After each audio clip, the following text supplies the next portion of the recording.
Pelaku usaha mikro, kecil dan menengah (UMKM) terbukti memiliki peran yang sangat penting bagi perekonomian ASEAN. Hal ini tidak terlepas dari fakta banyaknya pelaku UMKM yang ada di kawasan tersebut, yakni sekitar 90% lebih. Sebab itu, Presiden Jokowi sangat mendorong kemitraan usaha untuk memperkuat UMKM. Dengan keberadaan UMKM yang tinggi, terus didukung oleh pemerintah dan mengalami kemajuan, merupakan suatu berkah tersendiri bagi perekonomian negara di kawasan Asia.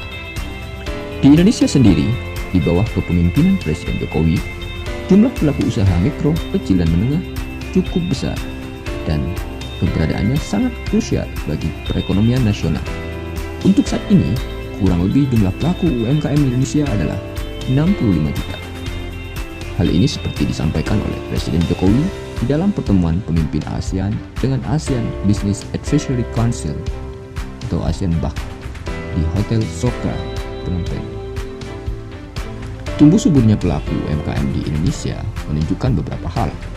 Pertama, ini menunjukkan bahwa Presiden Jokowi memiliki kepedulian yang tinggi terhadap keberadaan pelaku UMKM di Indonesia.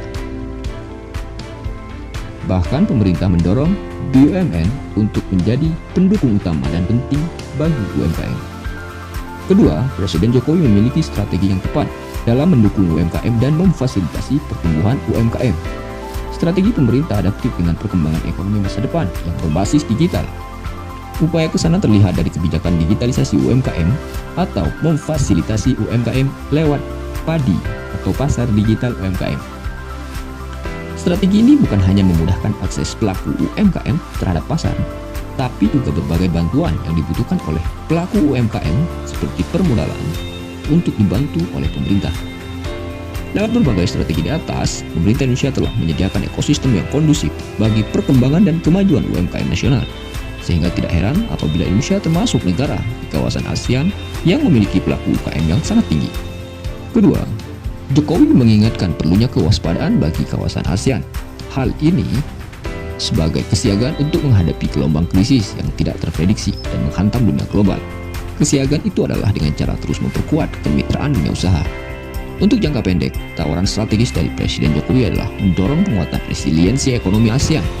Sektor swasta harus cermat di dalam melihat krisis, hati-hati tapi bergerak cepat untuk beradaptasi. Sebab kecepatan dan ketepatan beradaptasi menjadi kunci penting bagi resiliensi ekonomi di ASEAN. Untuk jangka panjang, Jokowi menyarankan agar peningkatan daya saing ASEAN dengan semangat inovatif dan mendorong ekonomi digital dan ekonomi hijau. Ekonomi digital dapat meningkatkan produktivitas dan perluasan akses pasar, sedangkan ekonomi hijau pastikan ASEAN terus tumbuh dan berkelanjutan.